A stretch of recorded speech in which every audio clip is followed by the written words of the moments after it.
Muito do que motiva esse vídeo é a polêmica que está gerando as revistas que ainda serão estudadas desse ano agora, de 2017, que é a revista Sentinela de Fevereiro, que será estudada em abril, e a Sentinela de Abril, que deve ser estudada lá para junho, julho, agosto. E por que dessa polêmica? Essas revistas estão... A primeira tem um parágrafo em que afirma que o corpo governante é imperfeito, que não é inspirado, diga-se assim, né? E que pode errar. E depois eu vou explicar por que desse movimento que agora está se fazendo de fazer uma meia-culpa, de adotar uma postura que eu acredito que as TJs, na sua maioria, estão muito doutrinadas, vão interpretar como se fosse uma humildade, digamos assim, do corpo governante, né? Mas eu tenho cá para mim o porquê desse movimento, dessa postura do corpo governante, daí o porquê de estar afirmando isso na revista, né? E a revista de abril, né, que tem lá um trecho muito polêmico, muito cruel, até criminoso, e que está gerando aí muita discussão nos fóruns. Enfim, para não dizerem que eu estou catando, tirando, pensando de contexto apenas um parágrafo da revista e que nós estamos fazendo o mesmo exercício que as TJs fazem, que é tirar, né, trechos fora do seu contexto, eu resolvi não só me ater, né, ao que determinados parágrafos dizem, como também estudar a revista inteira. E quando eu estudei as revistas, eu levei vários sustos, porque eu encontrei vários erros, eu encontrei várias heresias, digamos assim, heresias mesmo. Para quem estuda a Bíblia seriamente, conhece, são estudiosos de teologia e de apologética, digamos assim, né?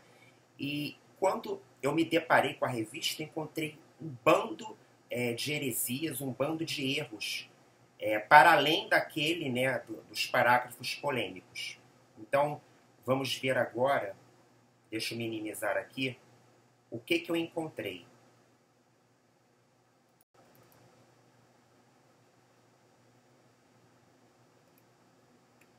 Então, o parágrafo polêmico é esse daqui, olha. Sobre o subtítulo Quem é realmente o escravo fiel e prudente.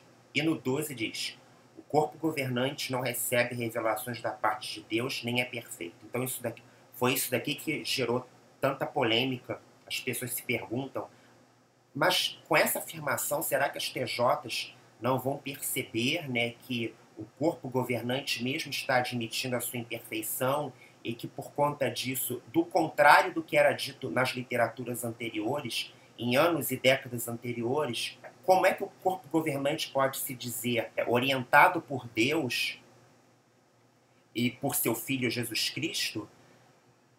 Eles estão fazendo essa afirmação. Então, como é que isso procede? Mas, enfim, eu acho que isso vai abrir os olhos de muitos poucos TJs. Para mim, isso daqui não é o que chamou a atenção na revista. Bom, então o que me chamou a atenção são várias coisas, não só esse parágrafo. Bom, para início de conversa,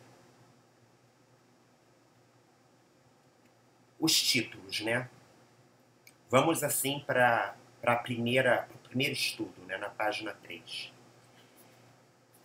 Enfim, eu encontrei tantos aspectos que são importantes serem ressaltados e serem considerados, e tantas heresias, tantas incongruências, que gerou tudo isso aqui de anotação. Eu vou estar seguindo essas anotações. O primeiro é na página 3. Vocês prestem atenção no título. A vontade de Jeová vai se cumprir.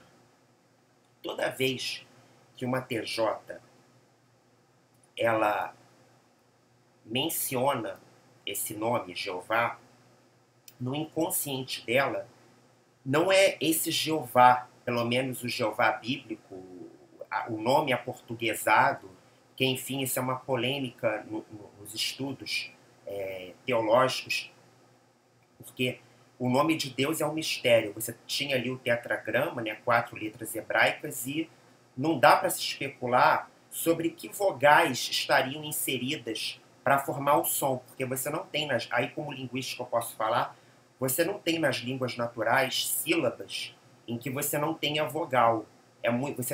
No máximo você tem sílabas que têm um começo complexo com dois sons de consoantes ou do que se considera, né, consoante e seguido de um segmento vocálico para até dar som para aquela sílaba.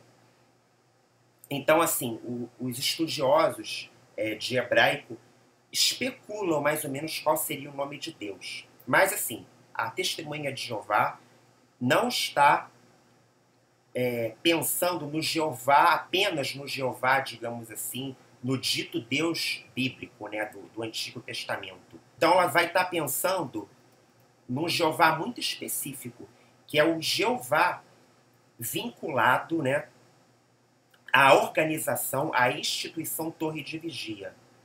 Se não for um Jeová que esteja vinculado à organização Torre de Vigia, na cabeça dela não pode ser o Jeová bíblico, o Jeová, o Deus, digamos assim, da Bíblia. Então esse é o primeiro aspecto, né? Mas enfim, isso daqui ainda é o de menos, perto do que vem pela frente. Na página 4, eu marquei aqui, digitalmente eu marquei. Nessa revista, principalmente, ela começa com a campanha, né, o recrutamento de pessoas para o memorial, a refeição noturna, digamos assim, do Senhor, que vai acontecer esse ano, provavelmente em abril. Depois do erro que eles cometeram no ano passado, eu acredito que esse ano seja na data correta. Então, começa aqui, olha, o recrutamento. Ó, queremos ajudar as pessoas de coração sincero. Essas pessoas de coração sincero que elas dizem são as pessoas que moram nos seus lares, são as pessoas do dia a dia que na congregação eles chamam de mundanos, né? Agora aqui são pessoas de coração sincero, né? O morador, digamos assim. E é onde elas vão deixar os convites. Então elas dizem que precisa ajudar o máximo de pessoas possíveis. Ó, faltam poucos dias para a celebração da morte de Cristo e estamos nos esforçando para convidar o máximo de pessoas possível para essa reunião. Queremos aproveitar o tempo que resta antes da celebração para incentivar nossos estudantes da Bíblia e outras pessoas sinceras a não perder essa reunião importante. Então lá eles destacam, né, no parágrafo 3, convidar o máximo de pessoas, recrutamento para memorial. O que eu sugiro para vocês é vocês não irem a essa reunião que eles dizem tão importante, porque eles não vão estar celebrando, eles vão estar celebrando a morte de Jesus, mas eles não vão estar celebrando verdadeiramente o Jesus Cristo que se conhece, né, na Bíblia. Aliás, as testemunhas de Jeová desconhecem isso. Eles não exaltam Jesus Cristo, e Jesus Cristo não significa para eles o que realmente significa para a maioria dos estudantes da Bíblia. Então, como é essa reunião, né? Essa reunião ela é dividida em 2 ou 3 discursos que eles chamam palestras, em que se fala do significado do vinho, né, e do sangue na refeição noturna do Senhor, que o vinho simboliza o sangue e que o pão simboliza o corpo de Cristo. Eles pegam um pires com um pão não levedado, né, que eles encomendam na padaria, né, sem fermento, porque simboliza o corpo de Cristo sem pecado, e o vinho sem álcool, sem teor alcalino, que simboliza a pureza do sangue de Jesus Cristo, e você apenas passa. E isso tem todo um simbolismo do porquê apenas passar. Que as pessoas comuns não são consideradas filhas de Deus.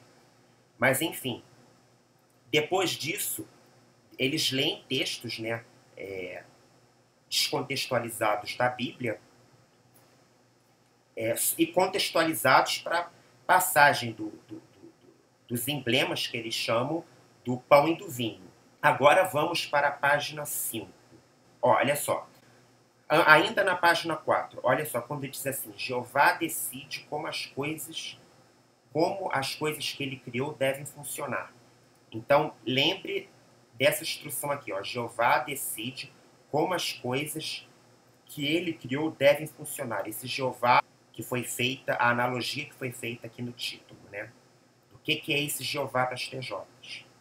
Aí, eles começam a fazer na revista toda uma analogia e um estudo, né, daquela rebelião do Éden e todo aquele blá blá blá que quem já foi TJ já conhece, da rebelião que teve no Éden, da desobediência, né, de Adão e Eva, o que isso gerou para a humanidade, os custos, enfim. E como tudo isso afetou, né, afetou a humanidade. Adão e Eva tinham que decidir, iam obedecer a Jeová ou dar ouvidos à serpente, e tudo que a rebelião no Éden ocasionou, né, para a humanidade, segundo o que eles entendem. O que me chamou a atenção, claro que esse daqui é o único trecho, ainda, e essa revista aqui não é a Sentinela, a versão fácil de ler, digamos assim, né? O que me chamou a atenção é como a estrutura do texto está sendo, digamos assim, simplificado. Quanto eles estão simplificando o texto.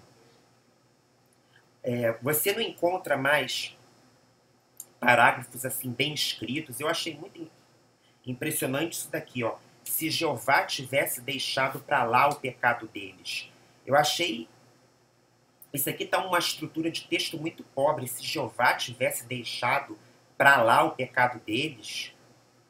Se fosse em outros tempos, há 15, 20 anos atrás, seria: se Jeová tivesse desconsiderado a questão do pecado de Adão e Eva, a questão do pecado deles. Agora, marcadores de fala em texto escrito, a gramática, enfim, a gente sabe que a gramática da escrita é conservadora, e eles escrevendo com essa pobreza, ó, se Jeová tivesse deixado para lá, e ainda com a contração da preposição. A gente não reproduz essa contração de preposição em texto escrito, para quem sabe escrever, né? Então, enfim, isso aqui chamou a atenção. Então, isso é uma questão linguística, digamos assim, no que se refere à linguística textual. Na página 6, vamos lá, diz, né, que Satanás não se contentou em desviar Adão e Eva por analogia, vai desviar a humanidade, e ele continua, né, enganando as pessoas até hoje. Será que Satanás que continua enganando as pessoas até hoje, né?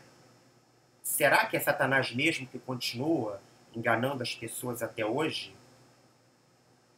Parágrafo 14. No parágrafo 14, como a morte de Jesus pode dar vida eterna.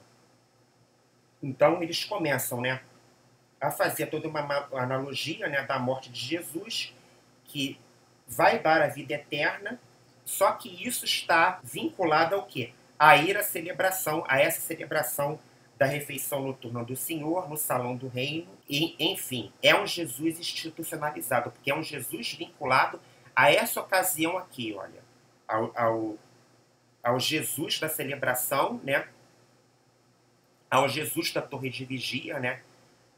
Vinculado à celebração da refeição noturna do Senhor, que é o quê?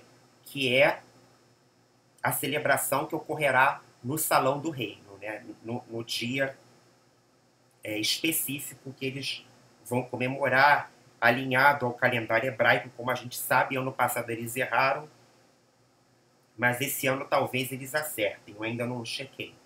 Na página 6, aí eles continuam, né? O resgate dá a todos os humanos fiéis a oportunidade de viver para sempre. Todos no céu e na terra vão estar totalmente unidos. Todos nós vamos ser filhos de Deus no pleno sentido da palavra. Aí vocês me perguntam, Rafael, como assim? Você acabou de dizer que as testemunhas de Jeová não consideram as pessoas comuns e nem elas mesmas filhos de Deus? Agora aqui elas estão dizendo que são filhos de Deus. Eu já vou mostrar para vocês que não é bem assim. Aí vocês veem aqui no quadro, ó, vamos continuar a procurar os merecedores. Olha só a contradição. No ano passado, imprimimos uns 440 milhões de convites em mais de 530 idiomas. Você ainda tem alguns convites deste ano, ou seja, do ano passado, de 2015? Aproveite para distribuí-los. Se eles se orgulham de publicar tantos convites, por que eles estão pedindo para reaproveitar os convites do ano passado? Presta atenção agora na página 8, o parágrafo 2. Eles citam esse texto, né, em analogia a Mateus 6, 9 e 10. Pai nosso que estás nos céus, santificado seja o teu nome, venha o teu reino, seja feita a tua vontade. Prestem atenção nos negritos. Nome, reino, vontade. Nome de Jeová, segundo eles. Jeová vinculado a que organização? Reino. Qual reino? É de Jeová mesmo? É o reino de Jeová vinculado à organização. E à vontade. Então, eu lanço para vocês esse questionamento.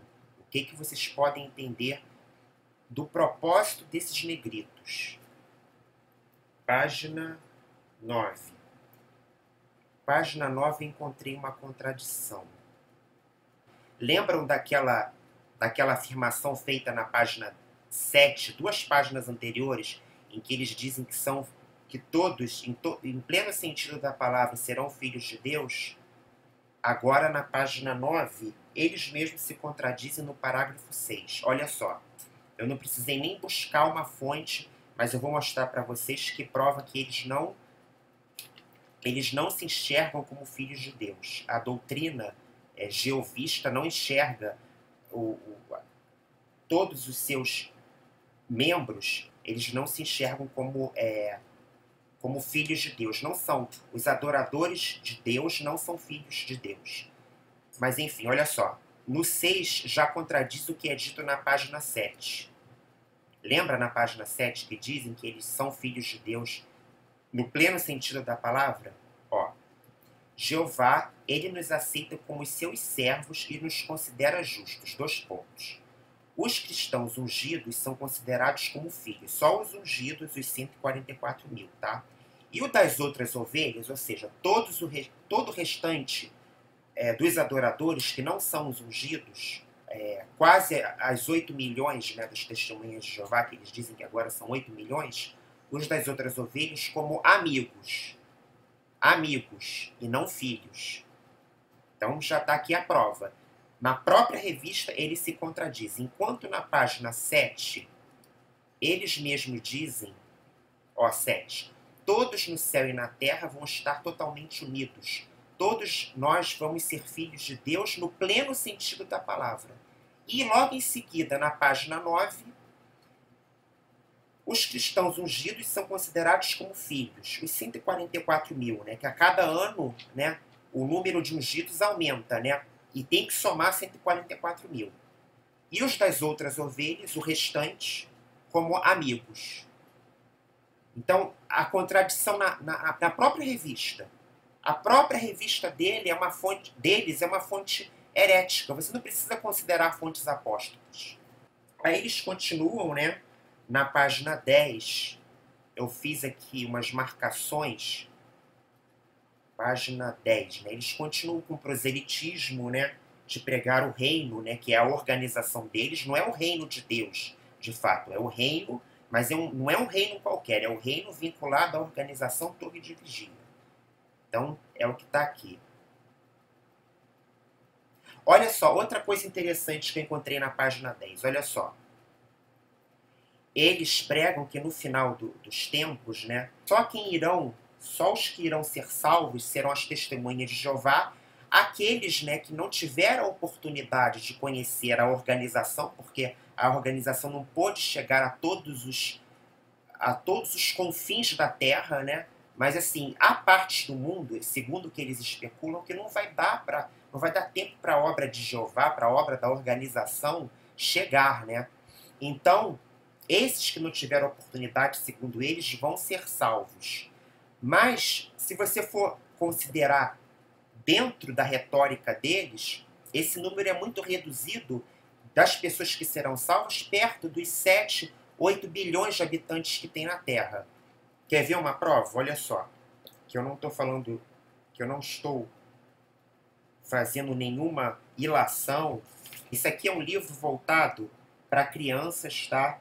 Que é A Prenda do Grande Escritor. Eu não estudei esse livro, estudei uma versão anterior desse livro, que era o meu livro de histórias bíblicas. Lá para o final, olha só, isso é um livro voltado para crianças, gente. Olha o terrorismo. Jesus Cristo, escolhido por Deus para ser rei, vai destruir este mundo no Armagedon. Essas aqui são as pessoas que serão destruídas, olha. Olha, preste atenção nisso daqui. Ou seja, todas as pessoas que não forem testemunhas de Jeová serão destruídas, que não estão vinculadas à organização, né, o que eles chamam de mundanos, né? Esse aqui é o cataclisma que eles pregam, tá? E alguns poucos que não tiveram oportunidade de conhecer a organização deles antes, né, de todas as obras de chegar, né, se as obras deles não chegarem até as partes mais longínquas, né, do globo terrestre. Bom, voltando agora, página 12. Olha só aqui a hipocrisia. Podemos mostrar que damos valor ao resgate de outra maneira, por mostrar amor ao próximo. Vocês acham que as testemunhas de Jeová amam o próximo? Olha, amar ao próximo é tão importante que só fica atrás do amor que devemos ter por Jeová, ou seja, pela organização. Aliás, o amor de Deus é aperfeiçoado em nós quando amamos outros, especialmente nossos irmãos. Esse amor é condicionado, tá, gente? Não é aos outros, é apenas aos irmãos. E quando eles dizem que deve amar ao próximo, vocês acham que eles amam o próximo mesmo? Eles vão pregar, né, de casa em casa, agora está sendo reduzido, é apenas naqueles carrinhos, porque o proselitismo, né, tradicional já não estava fazendo efeito. Vocês acham que eles amam, por exemplo, o próximo, especialmente os irmãos deles, quando os irmãos começam a não serem tão frequentes na teocracia que eles chamam, eles já começam a discriminar. Isso é amor? Várias e várias, milhares e milhares de testemunhas de Jeová morrerem por uma doutrina do sangue arbitrária, que não é isso que a Bíblia quer dizer, em se abster de sangue. Você acha que tantas pessoas, milhares de pessoas morreram e ainda morrem por causa dessa doutrina? Isso é amor? Você acha que a maneira como eles discriminam as pessoas em geral é uma maneira de amor? É uma forma de amor? E esse é o amor ao próximo? Os comentários odiosos que eles deixam aqui, alguns eu deixo mesmo para mostrar que tipo de gente que eles são. Vocês acham que isso é amor? Que isso é amor ao próximo? É uma mentira, né? Quando eles dizem aqui, amar o próximo, olha, amar o próximo só fica atrás do amor que devemos ter por Jeová. Quando eles dizem isso, eles já estão dizendo que o amor ao próximo é restrito ao amor que eles devem ter a Deus, mas esse Deus é o Deus vinculado à organização e instituição, acima de tudo. Aí, bom, aí no meio, entre um estudo e outro, tem aqui uma biografia agora é um senhor, foi um senhor, né, que faleceu recentemente e que infelizmente vocês lendo a matéria, ele dedicou a vida dele todinha à organização. Ele, se eu não me engano, nasceu no Canadá. Ele veio de uma igreja metodista, mal soube ele em que ele estava se metendo, né, saindo da igreja metodista, indo para as testemunhas de Jeová.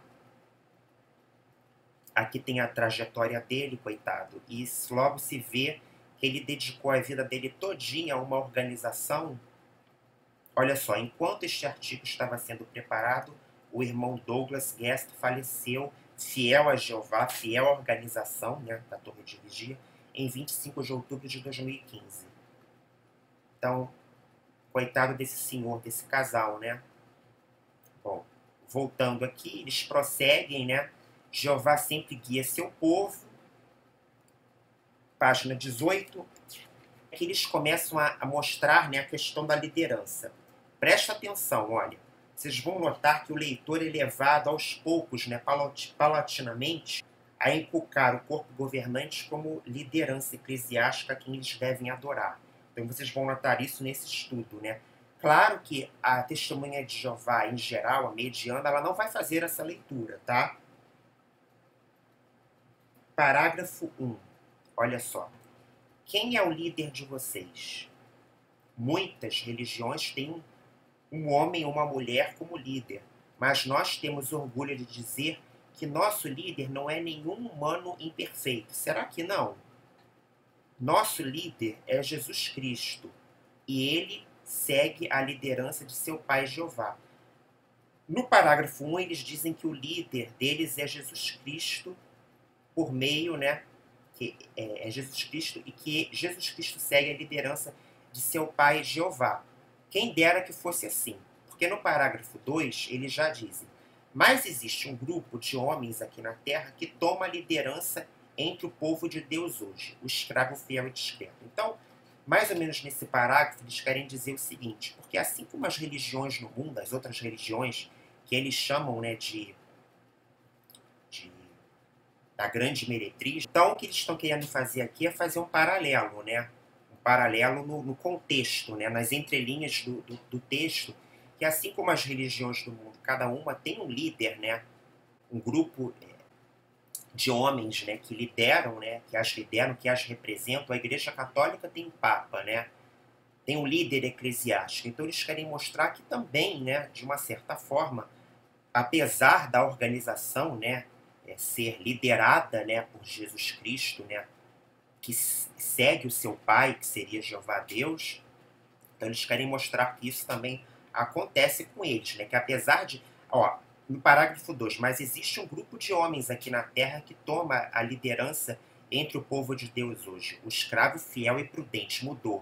Quando eu estava lá, até meados aí de 2014, começando 2015, ainda era escravo fiel e discreto. Escravo fiel e discreto. Agora é escravo fiel e prudente, né? Porque, enfim, já era discreto, né? Agora é mais do que discreto, é prudente também. Então, a liderança, né? Mas existe um grupo de homens aqui na Terra que toma liderança entre o povo de Deus, que é o escravo fiel e discreto, né? O escravo fiel e prudente, que vai se reduzir ao corpo governante.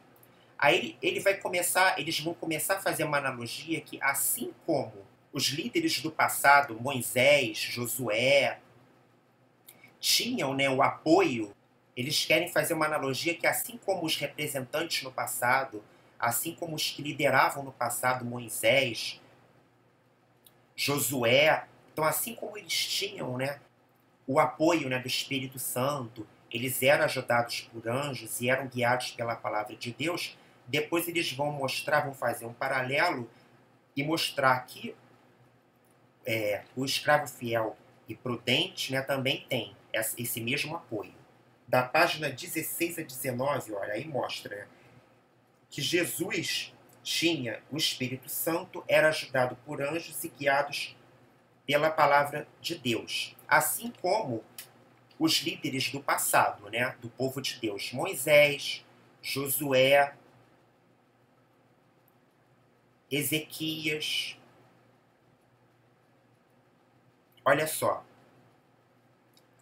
preste atenção nesse 9 aqui, que já vai se conectar com o parágrafo 12 do último estudo. Ó. Os anjos são perfeitos, ok. Mas é claro que os homens que eles ajudaram não eram. Por que será que agora está fazendo essa meia-culpa, está se relativizando? Os homens que eram ajudados e guiados por esses seres angelicais e ajudados por Espírito Santo, por que eles erram, eles erraram, né? Eles são...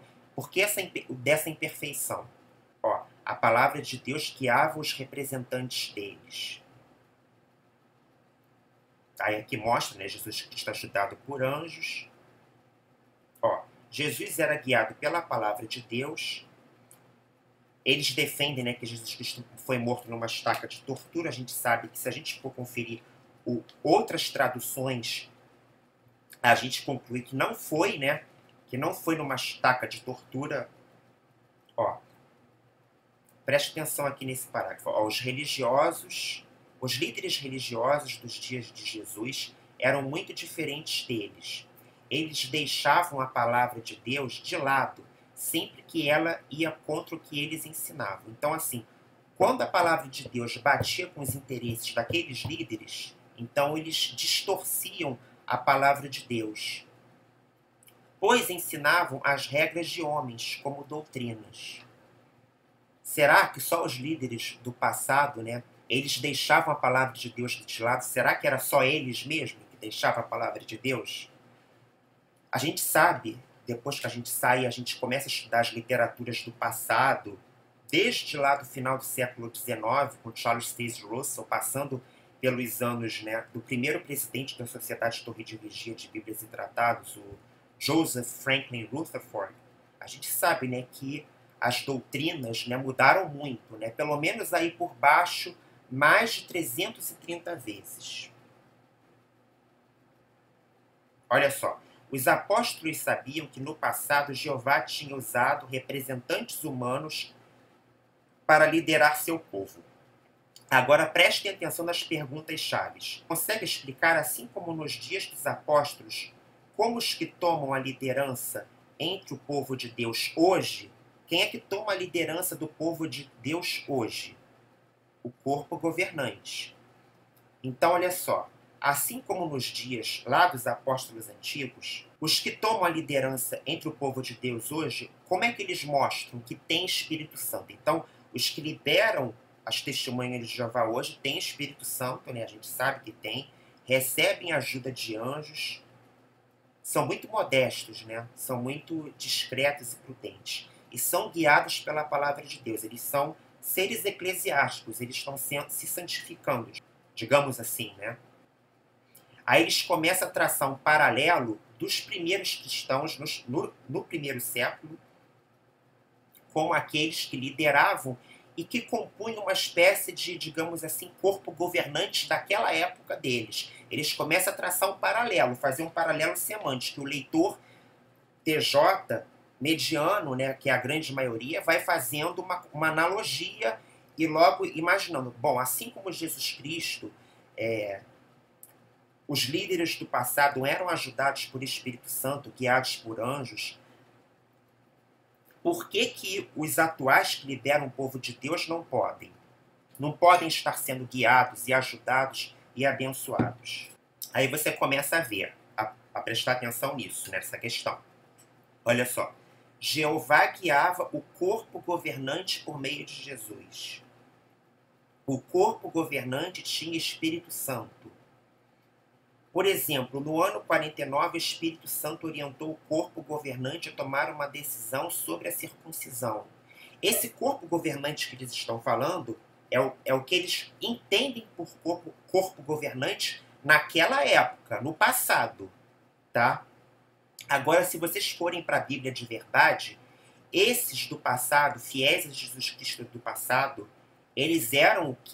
Você pode entender essas pessoas, esses personagens do passado, como o corpo governante. A Bíblia fala em corpo governante. Pensem. Aí eles citam os apóstolos, veja o exemplo de Cornélio, Pedro. Ó, terceiro, na página 25. Terceiro, o corpo governante era guiado pela palavra de Deus. Então, o que caracteriza que o povo de Deus hoje é abençoado, né, segundo eles, é porque, assim como os personagens do passado eram ajudados por Espírito Santo, ajudados por anjos e guiados pela palavra de Deus, isso justifica o fato da liderança atual também ser a mesma coisa. Olha a analogia, isso faz sentido? Só na cabeça das TJs. Bom, vamos lá. Esse é o parágrafo que gera toda a polêmica, tá? Que já é o parágrafo 12 do último artigo de estudo. Parágrafo 12. O corpo governante não recebe revelações da parte de Deus, nem é perfeito. Por isso, ele pode cometer erros ao explicar assuntos da Bíblia ou a dar orientações. Isso daí é uma meia-culpa, porque já está vazando por aí, e isso está respingando em algumas TJs, que o corpo governante, né, a liderança das Testemunhas de Jeová, desde que ela surgiu ali na verdade, o corpo governante, a liderança, como é conhecida hoje, corpo governante, isso vem lá da década de 50, quando começou a haver, né, isso que é conhecido como corpo governante. Então, assim, como as várias heresias pregadas pela teologia da Torre de Vigia está respingando e está chegando a algumas TJs, então eles já estão começando a fazer uma meia-culpa para mostrar que o corpo governante tem o direito de errar. Isso até 15 anos atrás, até um tempo atrás, isso não era admissível. Eles diziam que eles eram praticamente seres perfeitos, seres humanos, né, mas que tinham toda uma bênção, né, todo um apoio, né, do Espírito Santo, de Jesus Cristo e de Jeová Deus, e faziam a interpretação correta, né, da Bíblia, da sua teologia inspirada na Bíblia. Então, como agora todas essas heresias da Torre de Vigia estão vindo à tona, está respingando um pouco, aí as testemunhas de Jeová dizem assim, mas é porque nós somos orientados por luzes e cada vez mais há novas luzes, nós somos orientados paulatinamente e vamos evoluindo no nosso entendimento. Então é mais ou menos isso que eles estão dando a entender agora. E também o fato de que, à exceção do Brasil, em alguns países de primeiro mundo e outros países europeus, sobretudo, e também, não só na Europa, na Austrália, agora ultimamente no Canadá e em vários noticiários nos Estados Unidos, olha o que está passando nos noticiários e que ainda não está passando aqui no Brasil. Prestem atenção. Evidence will be put before the Royal Commission that of the 1,006 alleged perpetrators of child sexual abuse identified by the Jehovah's Witness Church since 1950, not one was reported by the Church to secular authorities. The Child Abuse Royal Commission has exposed what might be the worst cultural sexual abuse and cover-up within a church that we've ever seen. That church is the Jehovah's Witnesses. The world's major churches is dealing with a storm of scandal. The Jehovah's Witnesses have settled 9 lawsuits alleging sex abuse of children by clergy. But a mid-state woman who was on the inside says instead of stopping it, the church tried to cover it up. A recent YouTube video has many concerned over the way a religious group does business. Jehovah's Witnesses are coming under fire for allowing a convicted child molester to go door to door on their behalf. News 5 investigative reporter Carlos Vergara looked into the matter. He joins us live in studio. You found out the Springs congregation takes steps to protect itself, but could be putting your family at risk. Tell us about it. Rob, Elizabeth, this all starts nearly a quarter century ago when Waymont Ivory was convicted of first-degree sexual assault of a 9-year-old girl in Milwaukee, Wisconsin. He served time for the crime and says he turned his life around, in large part to Jehovah's Witnesses. Jehovah's Witnesses, knowing his past, allowed Ivory to go door to door on behalf of the religious group, a convicted child sex offender, to knock on your door. A serial pedophile from San Diego admits his crimes on video. Now, Team 10 obtained this video that reveals he was a leader in a church community. Investigator Mitch Blocker talked to people who claim this is just the beginning, and Jehovah's Witnesses covered up child abuse for years. I did abuse him. Admitted serial pedophile Gonzalo Campos fled the country. He may never see the inside of a prison cell. Lo toqué en sus partes privadas. I touched his private parts. His on-camera admissions and a settlement worth millions may have to be enough for his victims. The Jehovah's Witnesses never told police about Campos, who was a church elder. He's never been charged with a crime. Were you allowed to continue to give Bible study lessons to children? Sí. Yes. In this video deposition taken in 2011 during a civil lawsuit, Campos admitted he abused several children in his San Diego congregation from the early 1980s through the mid-90s. He is a serial pedophile. Erwin Zalkin represented the 7 victims who have come forward. It's about accountability. It's about taking responsibility. It's about protection of children. It's about changing the way they operate. Zalkin claims child abuse continues inside the Jehovah's Witness community. He claims church leaders, known as elders, and the Jehovah's Witnesses headquarters, known as the Watchtower, treat child abuse like a sin instead of a crime. Bom, então agora dá para entender, né, do porquê deles estarem fazendo essa meia-culpa, né? A Sociedade Torre de Vigia, liderada pelo corpo governante, está passando por tempos muito complicados e tem notícias que fatalmente chegarão a várias TJs. As TJs estão, nesses países, estão, de uma certa forma, vendo esses noticiários, né? Então, a pulga está ficando atrás da orelha deles, né? Claro que o corpo governante está levando isso em consideração e fazendo essa meia-culpa. Daí, do porquê ele dizer de que ele, apesar de ser orientado por Espírito Santo, por anjos e tudo mais, eles não recebem revelações da parte de Deus, então por isso eles podem errar, e nem é perfeito. Então, para mim, e pelo que se entende nos fóruns e nas comunidades, é por isso que o corpo governante agora está fazendo essa meia-culpa e está relativizando um pouco mais o seu discurso, né? Bom, vamos prosseguir aqui. Eles mostram, né, isso aqui, é o corpo governante na década de 70. Esse aqui é o famoso NOR, né, que está na cadeira da presidência. Esse aqui é o corpo governante de hoje. Peraí.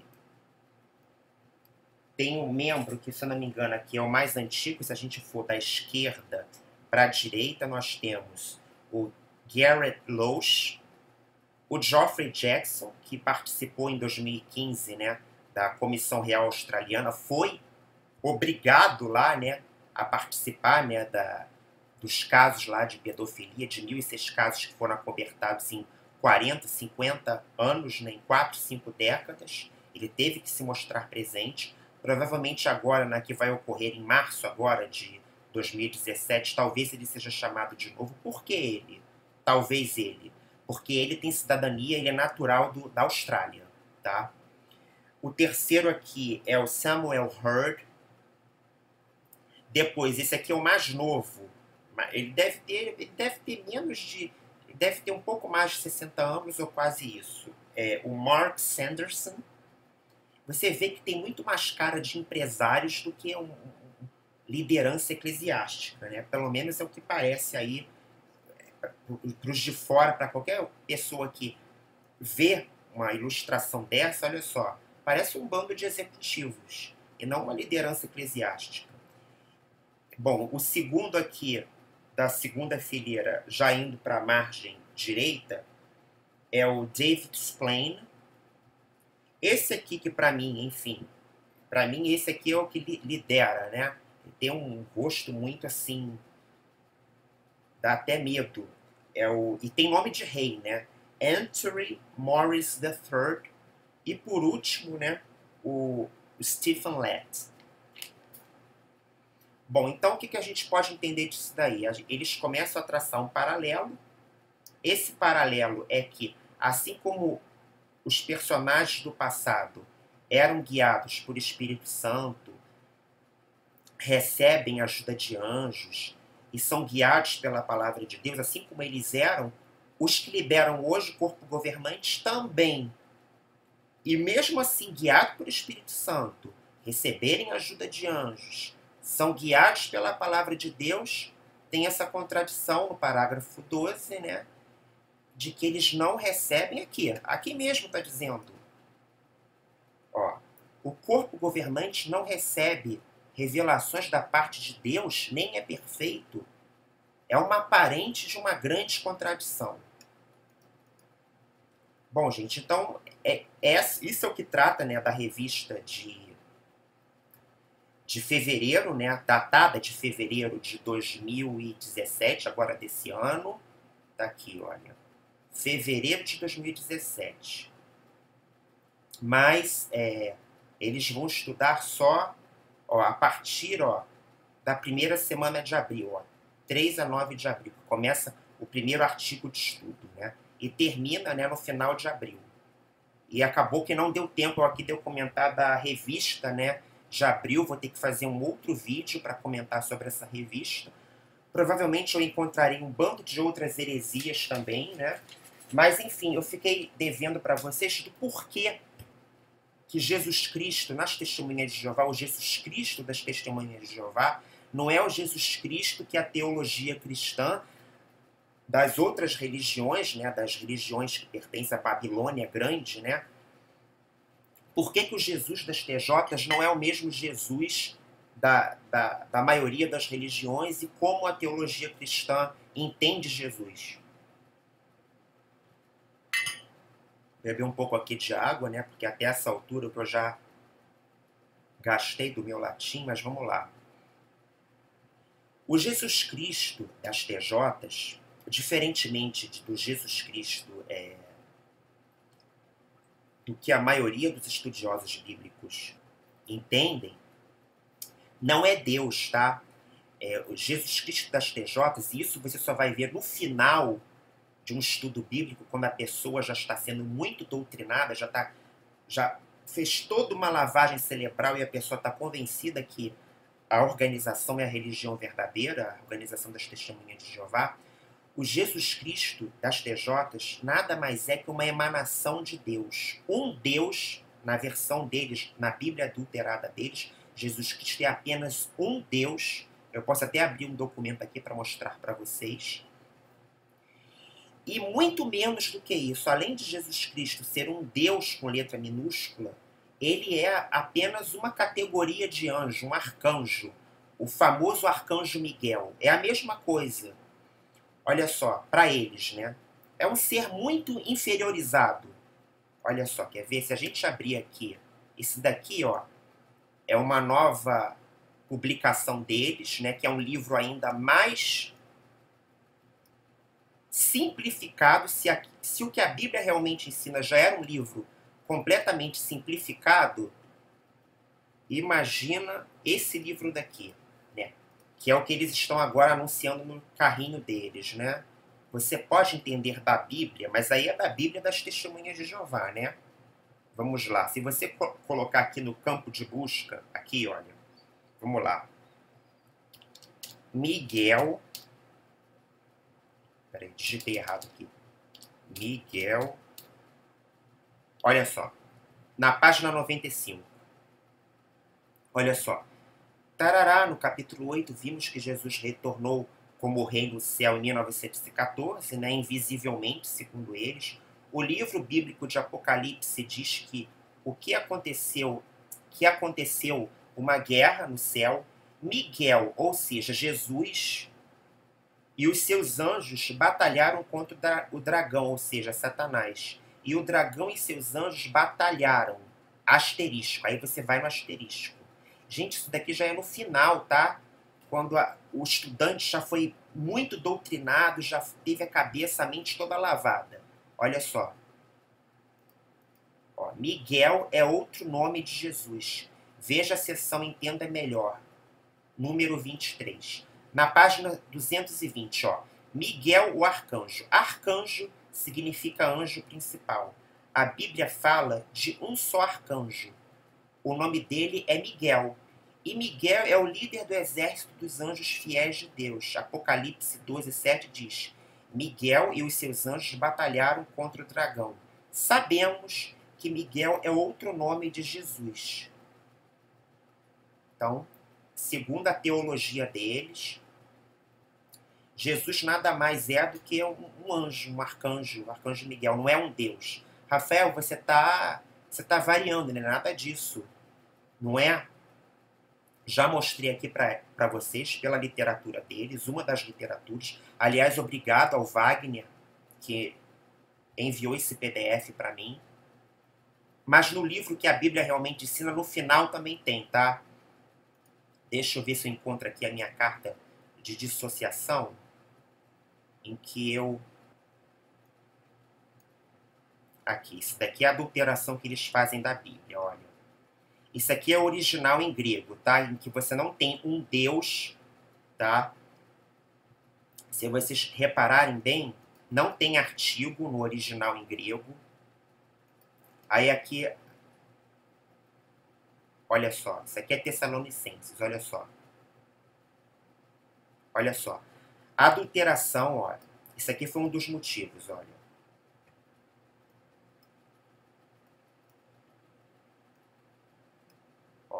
A adulteração de inúmeras passagens bíblicas, sendo a mais expressiva em termos de manipulação dos originais gregos, sobretudo no âmbito do Novo Testamento, a do Evangelho de João 1:1.